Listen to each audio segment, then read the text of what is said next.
former NFL quarterback, of course, Heisman Trophy winner at USC, Carson Palmer, joining us on the program. Carson, I want you to listen to Bill Belichick this morning and tell me if this sounds like the Bill Belichick that you know. Look, fellas, I apologize if, it seemed like I was a little short with you after the game. Obviously a frustrating game, down 20-0, didn't do anything well enough. I mean, there isn't really much to say at that point without watching the film. Clearly, we had problems in every area.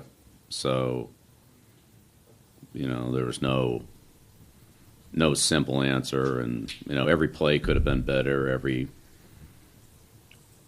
area of coaching could have been better. Every area of playing could have been better. And any of that would have helped. So, Carson, who is that guy? That's Steve Belichick. Isn't that his son apologizing to the media? Bill doesn't apologize to the media. He doesn't even acknowledge the media most of the time. I can't believe I just heard that. Yeah, I don't know what happened. Like, of all the times when he's disrespectful to the media, whatever happened when they lost to the Colts, that made him like, I got to apologize to the media. Well, it is the first time he's lost to the Colts in a solid 2 or 3 decades. So maybe just something came over him and some emotions came over him that he just wasn't quite sure how to handle and how to let out.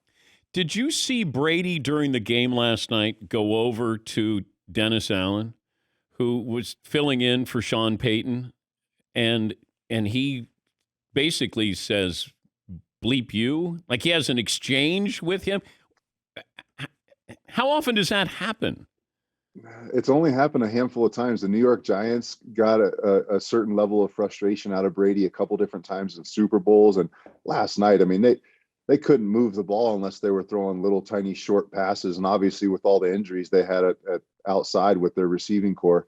But I mean, you saw it a little bit last year in the Super Bowl with Tyrann Mathieu when he got frustrated with Tyrann down in the red zone. You saw it last night. I mean, they put up 0 points against a very average to below average team in New Orleans. I know that defense is good, but I mean that's the kind of Brady,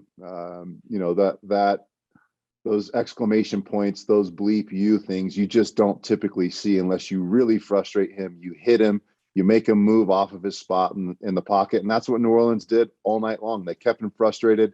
He wasn't on his game. They weren't on their game in Tampa.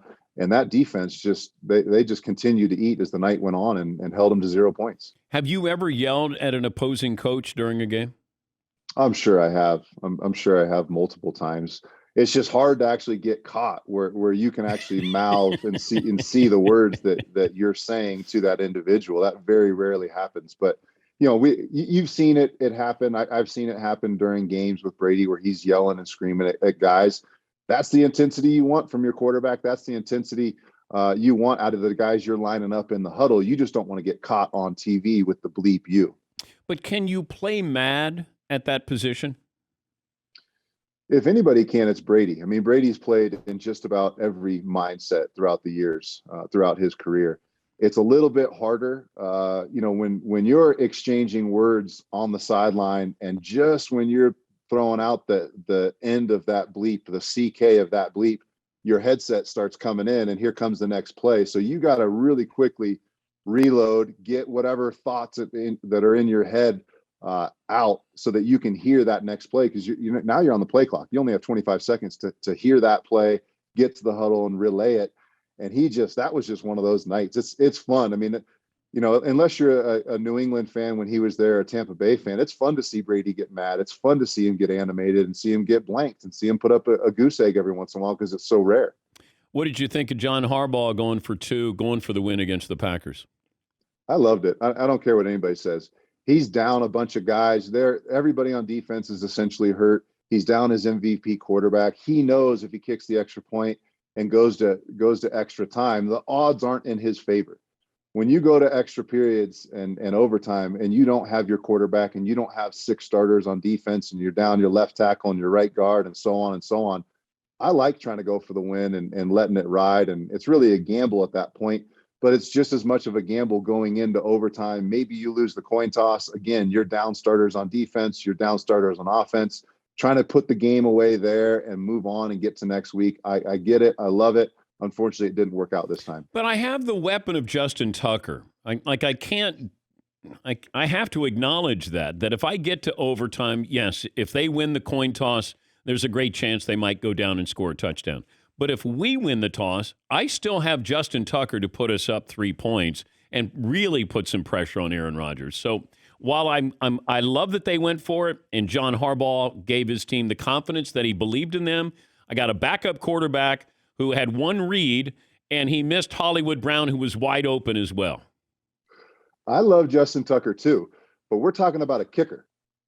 I mean, we're talking about going to extra periods. You got Aaron Rodgers and a team that's 11-3 on the opposing sideline. You've got all kinds of weapons at their disposal. You have very few weapons. Like you just said, you're on your backup quarterback going into extra time. I think Justin Tucker's potentially a Hall of Famer, one of the greatest kickers I've ever seen.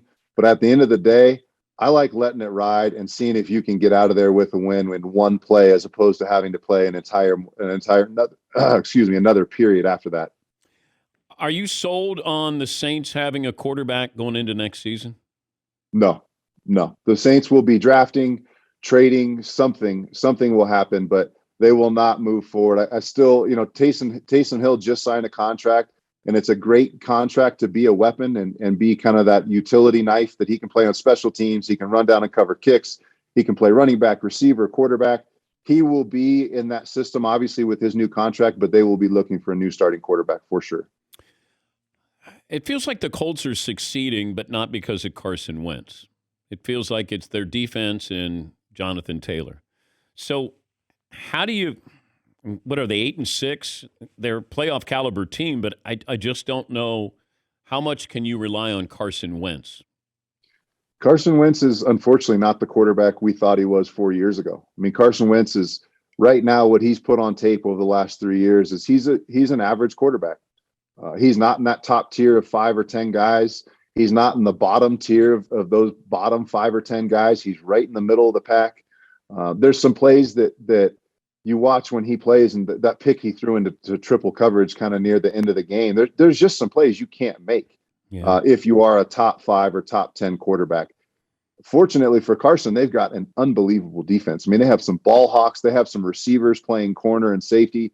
Love their linebacker core. They can rush the passer. They can stop the run. That offensive line, I just wish that offensive line was there when Andrew Luck was there. It was the opposite. But they are absolutely thriving with at this point in his career, a very average point in Carson Wentz's career. So we've been talking about your Cardinals, and then they go cross country and they get roughed up by the Lions. Are we headed down the same road this year? I am concerned about it. Seeing DeAndre Hopkins on the sideline, I mean, that has been Kyler Murray's blanket of security. I mean, there is no doubt when Kyler gets in the back in the pocket and he can't quite see what's going on, he just finds a way to find DeAndre somewhere else he may have had him on a curl. He needs to find him streaking across the field or taking off down the sideline. That's been a massive security blanket. He's thrown game winners like the Hail Mary he threw against Buffalo a couple years ago at home. He's on third down. He's consistently found him. Last week in Chicago on 4th and 2, he threw him a go route where he threw an unbelievable ball, and DeAndre made a great catch over the shoulder for a touchdown. That blanket is gone. DeAndre is not coming back. He will not be on the sidelines. He will not be suited up this year, unfortunately. So that is a huge concern. I mean, going into Detroit and losing to a very hungry Detroit team that wants to make a statement against one of the best teams in the NFC was not ideal. And that was just a blip in the road. But unfortunately, I think the bigger issue outside of losing to Detroit is they lost DeAndre Hopkins down the stretch. This is when DeAndre makes way, and this is when DeAndre makes game-winning plays in December and into January. And unfortunately, now we're going to really see what Kyler's made of. You know, he's lost some guys throughout the year. They lost Chase Edmonds, who they just got back. He lost Larry Fitz. Obviously, Larry Fitz retired last year. Now without DeAndre, we're really going to see how great this young quarterback is, and I can't wait to watch him play these last couple weeks. His body language is really bad, though. Like when things go bad, and you know that, Carson, it's really hard to damn, that's not my fault, but I'm going to get blamed for it. He's showing blame, and I don't know if he's aware of it, but his body language was bad yesterday. The good news is his body language is not Jay Cutler bad. It's bad, but it could be worse. But no doubt, I mean, when that's something, when you look at How do you his explain entire Jay career, Cutler's body language? awful, with a capital A and a capital W. No doubt. I mean, it's bad. And I just look back at his short career. He only played 1 year in college. He only had one opportunity in college to really be the guy and be the leader and be the captain and be the guy that can't have bad language. And then he thrust right into the NFL and started week 1. So he hasn't had the ups and downs. He hasn't had the peaks and valleys and the adversity that makes you be tough, that makes you put on a winning face and not have a losing face or have that bad body language. He hasn't gone through that as a player yet, but it's bad. There's no doubt about it. You can tell his teammates and the guys around him sense it. That's something that Kyler definitely needs to work on. I can't figure out the Titans and the Steelers. I thought I figured out the Titans because they were beating really good teams, and it comes down to, can Ryan Tannehill win a game for you? I thought they had a great game plan, running the ball, felt like they were going to dominate the Steelers, and Pittsburgh wins that game. How do you explain that? Yeah, I mean, I feel like they're pretty well figured out. Tennessee is a one-man show. It's a Derrick Henry show, and they got away with some wins, and they found a way to win without him those first couple weeks. They found a way to lose to some really bad teams without him since he's gone down. So they are what they are. I mean, they're a 9-7 team, at the end of the year. Maybe they make a playoff run. Maybe they can squeak in, but they're not getting past anybody in the playoffs. Pittsburgh, at the end of the day, Pittsburgh's just not very good. They're just really, really well coached. And that organization is that organization for a reason, because they do it right year in, year out through their history.